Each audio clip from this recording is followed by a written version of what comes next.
死亡国度的案子查到如今没有任何线索，皇上龙颜大怒，得赶紧想办法应对了。哎，玉儿，既然南庭书院已经停课了，我看由你出面，邀请宋慈小兄弟来我们家暂住吧。什么？让他住我们家？有问题吗？没问题啊。我说，这问题虽然是没有，可是爹，这合适吗？妹妹，这关系到我们家族的安危，你就听爹的吧，去找下宋慈他们。这样啊，那我就去一下。我现在就去，现在就去。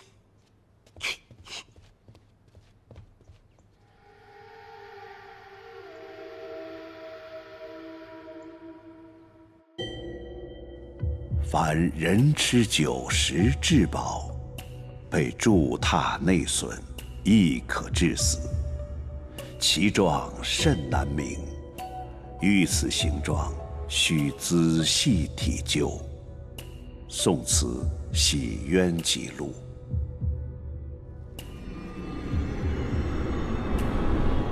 原本羁押在大理寺的人都需要提前审判发落，但你父亲的案件，韩大人一直压着。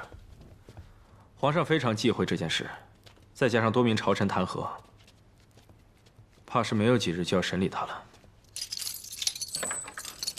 爹，子方，爹，爹，爹，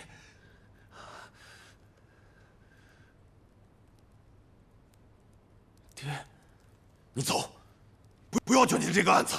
爹，你怎么了？李将军，我是子方的朋友宋慈，请将阴兵借粮一案告诉我，我能还你清白。爹，你快说。没有真相，没有真相。哎，李大人，关于2个月前埋骨坡发生的阴兵借粮一案，你知道些什么？可以和这位宋慈兄弟说，这是太傅大人保荐的人。太傅大人，宋慈小兄弟破了建阳峡水的女鬼案，又帮朝廷破了燕回城的诅咒杀人案，太傅大人非常欣赏。相信阴兵借粮一案，宋慈小兄弟也能帮你解开。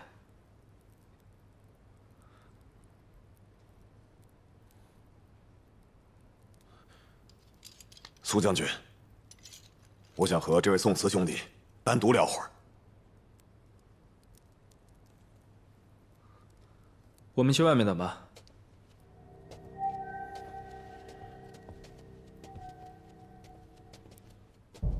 你是聪明人，应该知道，这个世界根本就没有阴兵借粮，这所有的一切都是人做的。可就是因为这是人做的，才可怕。朝廷押运军粮，无论时间和路线，都是军事机密。即便是我这个朝廷的3品将军，也是在押运的头一天才知道。换句话说，操作这件事情的人，不是泛泛之辈。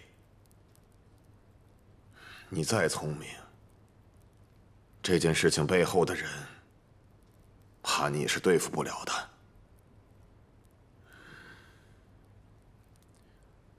破案很复杂，但政治远要比破案更复杂。你们还年轻，我不希望你和子方卷入到这件事情里来。我不想你成为武器，被一伙人利用，去对付另外一伙人。我是不懂政治，但我觉得律法必须是公平的。我不允许任何一个人受不白之冤，也不允许任何罪恶掩盖真相。这么说，这批军粮出京前一天一直在户部仓库。你爹应该是8月初9的时候被安排去前线送粮，而临时通知这粮食准备不足，应该是8月初10的时候出的京。那难道是这一天出的问题？要查问题的关键，得先从户部仓库开始入手。而我唯一担心的是时间问题，这时间这么久，很多线索可能都找不到了。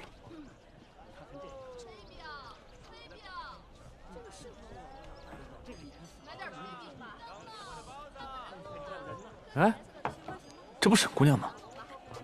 你怎么在这儿啊？你怎么来了？真是让我好找啊！我刚去客栈找你们来着。坐。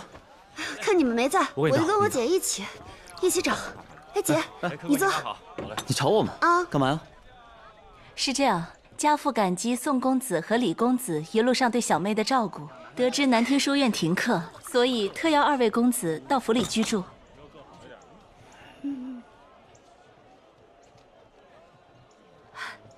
沈府虽然不是什么大庄子，但毕竟比住客栈要舒服得多。沈大人的盛情，我们心领了。是这样的，我们最近要调查一个案件，所以住在府上，进进出出不能。哎，其实住在沈府上也挺好的。你看，我们跟小神婆这么熟，也不尴尬，对吧？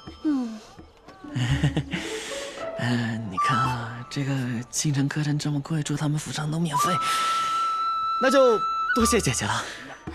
哎呀，这有便宜不占大傻蛋。哎，白姐姐呀，原来你们都在这儿啊！白姑娘，你的事情忙完了？忙完了。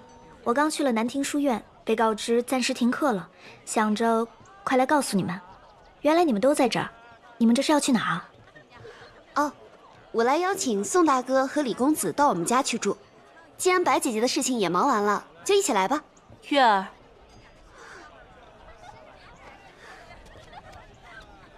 白姐姐跟我情同姐妹，又是远近闻名的药仙，我相信爹一定会喜欢她的。白姐姐，就一起去吧。会不会太麻烦了？不会，这2个家伙我都不嫌麻烦，怎么会嫌你麻烦呢？是吧？走吧。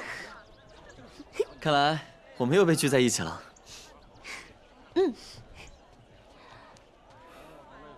见过沈大人。小女一回来啊，就一直跟我提起诸位，说各位都能力非凡。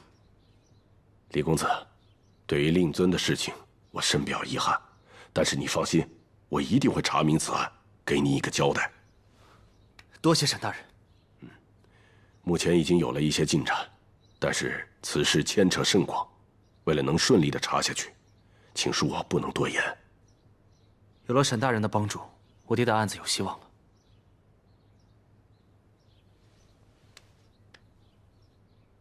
白姑娘，燕回城药仙之名，即便是在京城也是响当当的。今日得见姑娘风姿，确如上仙之名。沈大人谬赞了，小女子略懂药理而已，当不得药仙2字。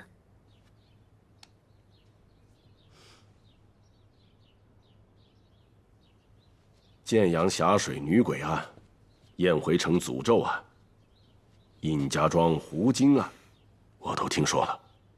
小兄弟表现出来的破案能力，令老夫敬佩。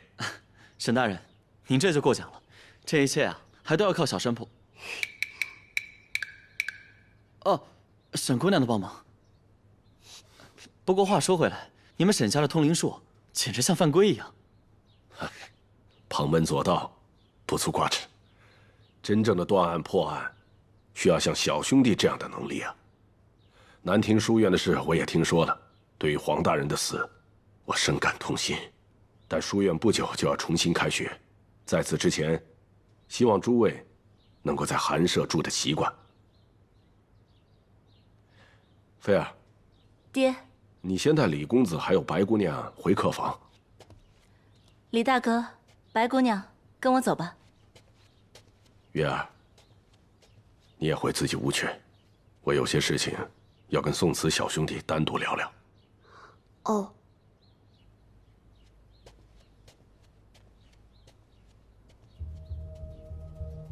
那5位死去的重臣死况如何？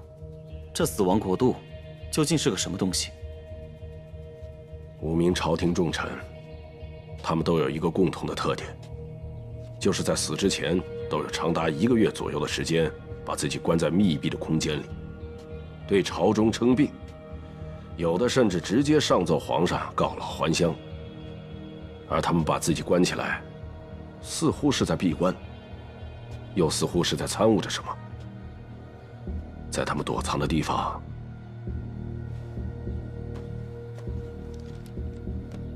都发现这个图案。 死亡国度的标志。死亡国度应该是一个类似于邪教的组织。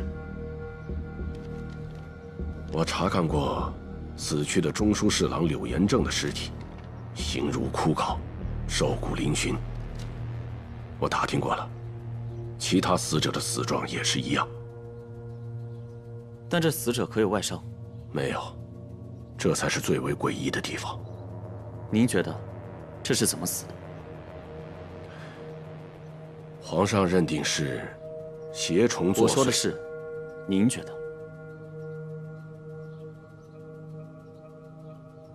我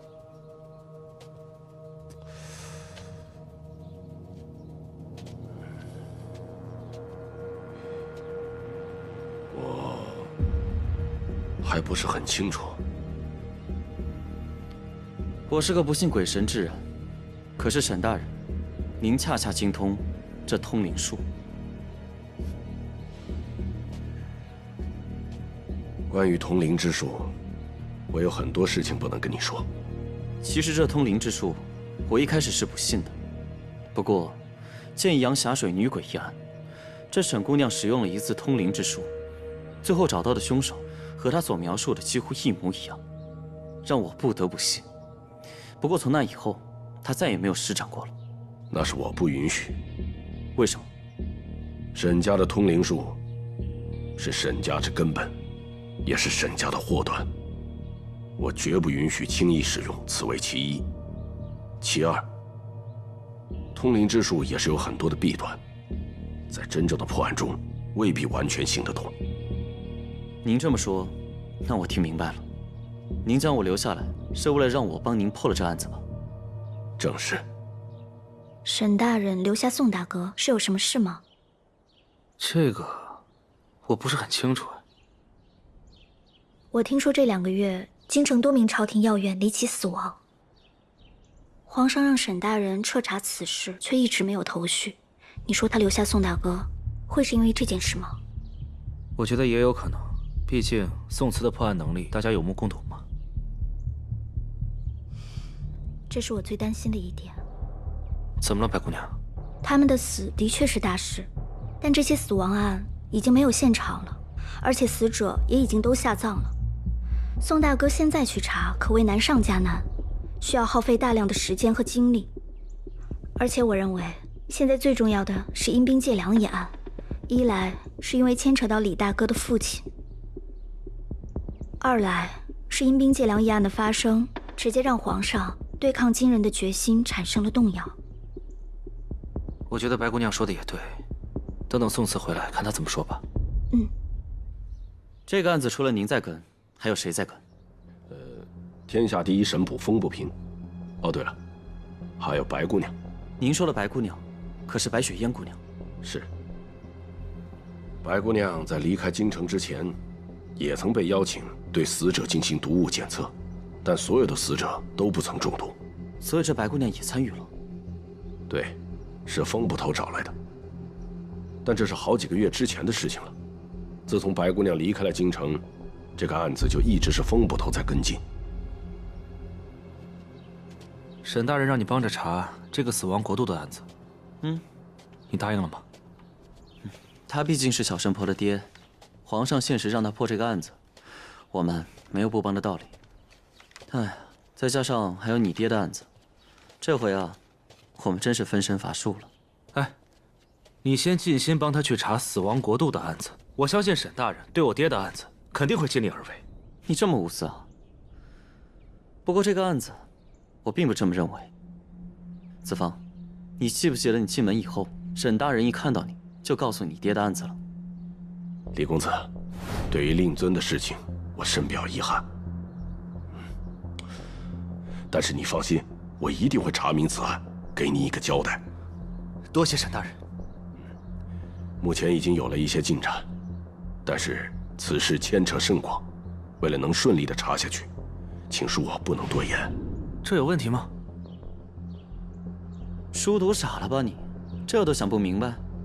这叫铺垫。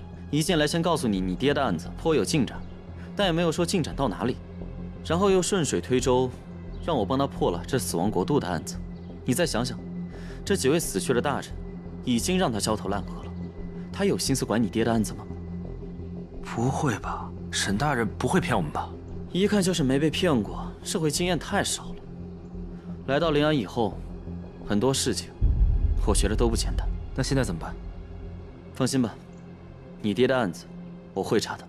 可是，沈大人那边2个案子我都会查，只不过这2个案子时间跨度都太久了，查起来有些困难。是啊，这线索确实有限，不知道从何查起啊。有一条很重要的线索。你说，这户部尚书李严也是死去的大臣，他负责军粮的发配、调整时间，而那天军粮晚1天送出京，他应该是个知情者。你不是说这个人已经死了吗？是啊，虽然死了，但若不是巧合，那这2个案子就必有关联。看来只有这个突破口了。行了，暂时别想这么多了。你看看，离开建阳以后，我们就没下过棋。老规矩啊，输了请顿饭。哪次不是我赢，哪次不都是我请？宋公子，宋公子，瑞王爷来了，就在外面等你呢。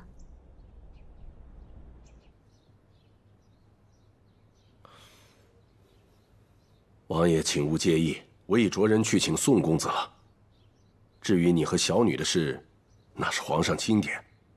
如果王爷有什么不满意的地方，我们再从长计议。不，沈大人，你家小女，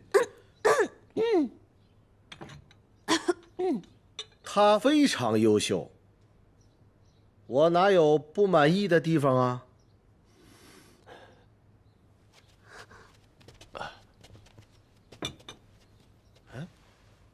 沈大人，师傅，注意身份，快去。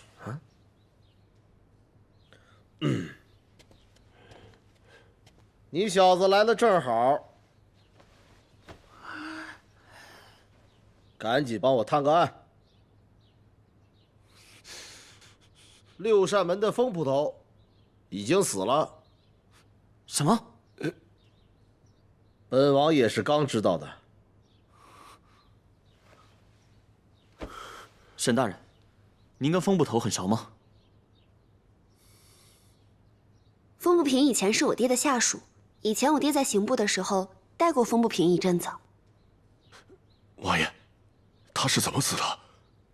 据我所知，风捕头这几个月一直在追查死亡国度的案子，他的死会不会跟这个案子有关？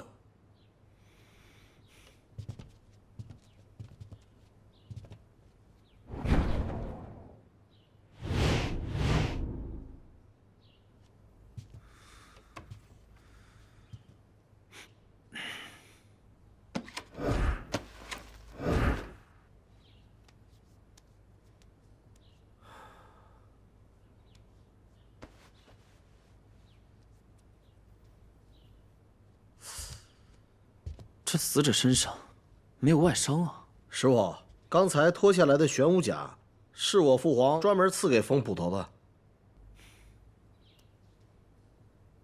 眼角处有出血点，是窒息。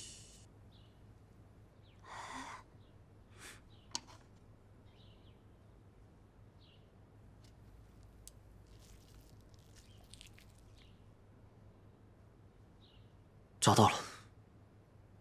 要是没猜错的话，他是被这颗枣给噎死的。堂堂的风捕头，被一颗枣给噎死了。口唇处有白沫，眼角处有出血点，符合窒息死亡的特征。尸体被发现的时候，现场是什么样子的？把门给我撒开！是。当时这个屋子是从内反锁的。胡宝是。我们把门撞开后，闻到了一股很重的酒气。殿下，确实是风捕头。我敢保证，这门锁是从屋里面锁的，窗户呢也是在里边上的锁，我肯定是没动过啊。难道真的是吃枣不小心给噎死的？从这现场情况来看，的确是因为这颗枣将他噎死了。风捕头吃枣的时候不小心呛住喉咙，引起呕吐反应，呕吐物被枣堵住，导致反流，令他窒息而死，也是有可能的。哎，宋慈，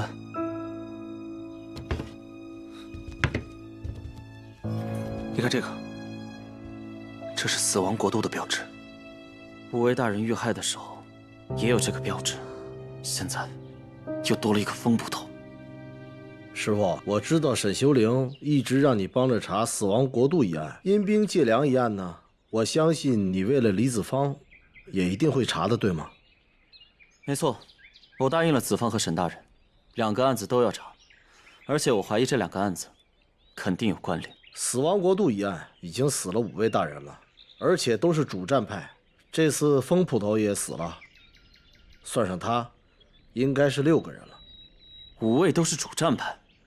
沈修灵沈大人是以通灵术闻名的，而且一直都是坚定的主和派。5位大人的死法不是人力所能及的，因此朝中本就有不少人认为他和死亡国度案有关。而且这段时间他一直在查此案，已经3个月了，没有眉目，所以现在质疑他的人越来越多。他让你现在去查此案，我怀疑这里边会有问题。原本2派相争，我父皇呢更倾向于北伐。阴兵借粮一案，被烧的那批粮草，更是给兵防部队。因为阴兵借粮一案的发生，我父皇已经开始动摇北伐的决心了，这是有利于主和派的。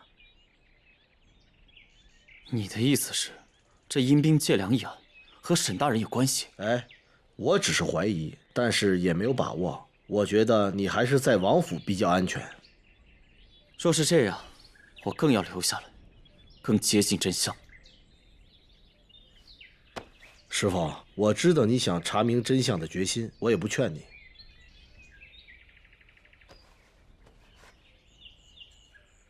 这是我的王令，也是我父皇赐的。你在临安查各种案子，拿着王令，就如我瑞王亲临，所有人都会给你打开方便之门的。这个案子，我一定会查个水落石出。能够让这朝廷6人死亡，这死亡国度的势力远超我们想象。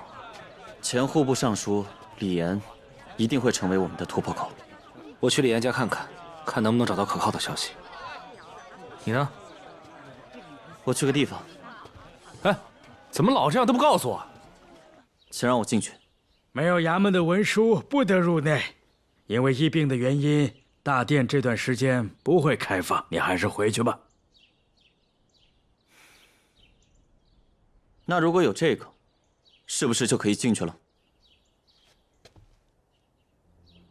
瑞王的令牌。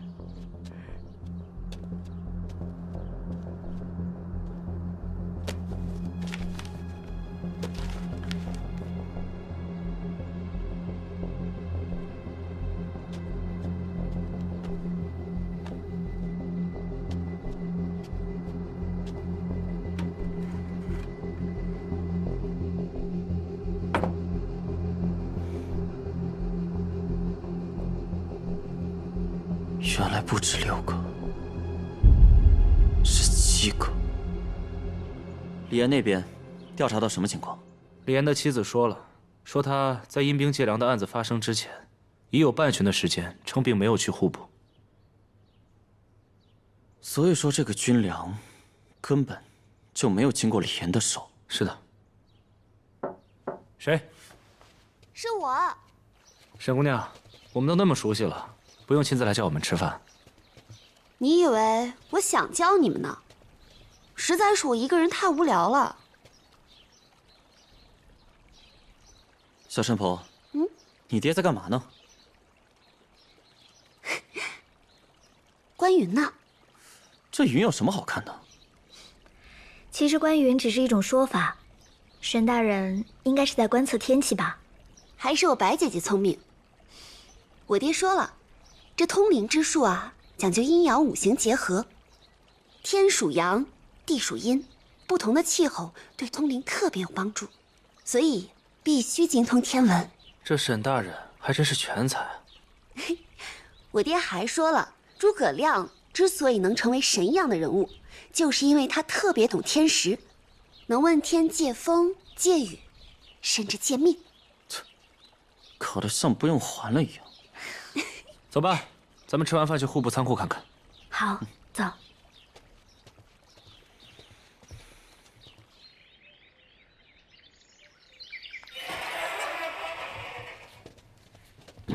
两位公子，六扇门和临安府尹的人已经来过好几回了，什么都没有发现。我觉得还是不要白费力气了。没关系，我们就随便看看。随便看吧。把门关上。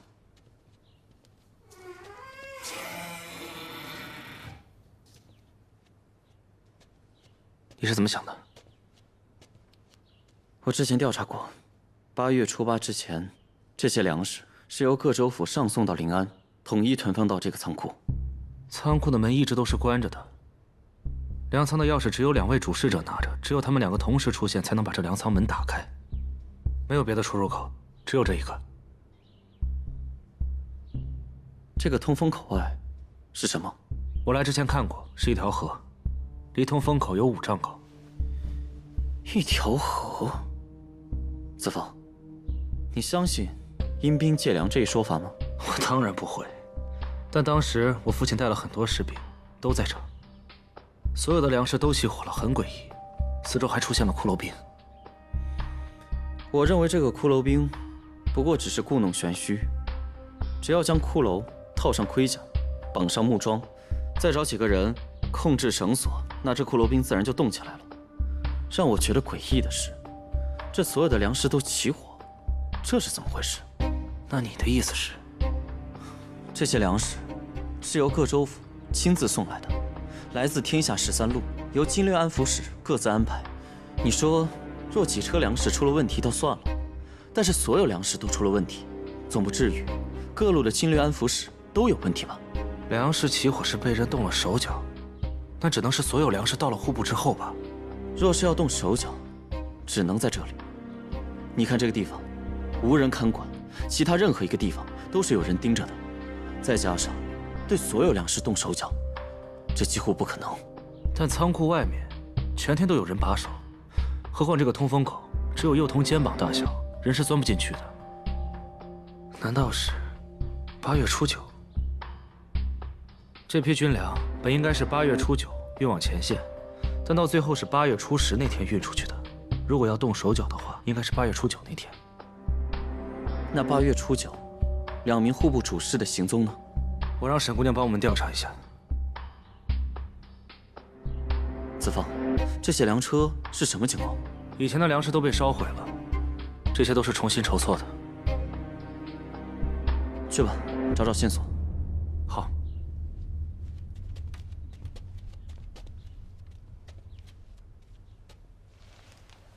宋慈，看这个。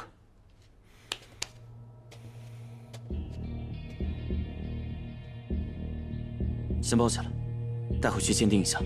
现在任何蛛丝马迹都有可能成为线索。好。2位公子，韩大人到了。韩大人，韩大人。哎呀，燕回城一别数月呀，没想到在京城又见到2位了。此次来户部，不知道韩大人有何贵干呢？我是来找你们的。一来呢，我公务繁忙，你们来到京城，我一直没有见到你们；二来，有个事情我要告诉李公子。韩大人有什么事情，就直接说吧。皇上下令，阴兵借粮一案必须有个说法。大理寺卿那边说，倘若本月15未能查清此案，你父亲李泰将军将被笨死。也就是说，他会被处以极刑。什么？本月15，那不是只有7天时间了？此案影响太大，本来应该上个月备审，是我一直压着，但如今皇上震怒，实在是没有办法。我们不是还有7天时间吗？我相信宋慈他能把案子查明白。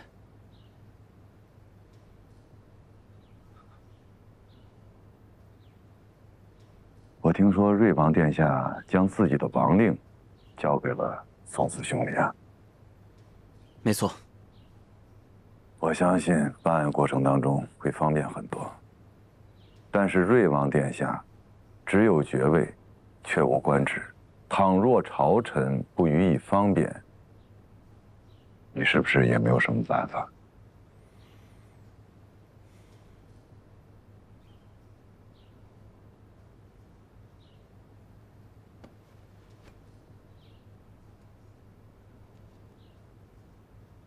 这是我的令牌，你拿去，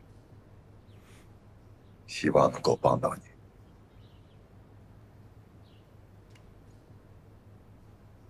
多谢韩大人。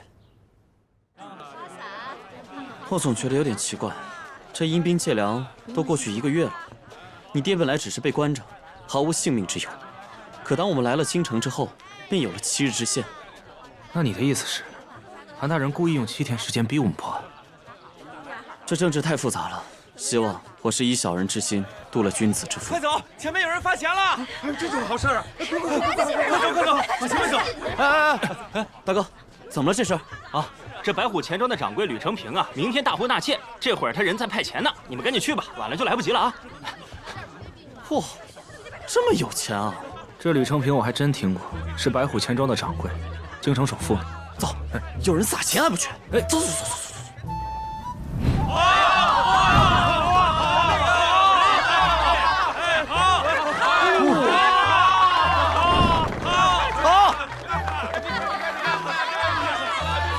这3个杂手艺人最近在临安很有名气，尤其是那个表演柔术的女孩，全临安只有她能从这么小的铁环里钻来钻去。吕老爷专门请他们去喜宴让她表演啊。吕老爷的女儿在皇宫里当妃子，她又是首富又是国丈，这辈子也算是值了。各位父老乡亲、街坊邻居们，大家好！明天就是我们吕老爷大婚的日子，我们吕老爷特别设了3天免费的流水席，特意给大家准备了服务钱。这么阔绰，给我！好的，服务钱来喽！别讲了，丢不丢人啊？拿着！哎，这，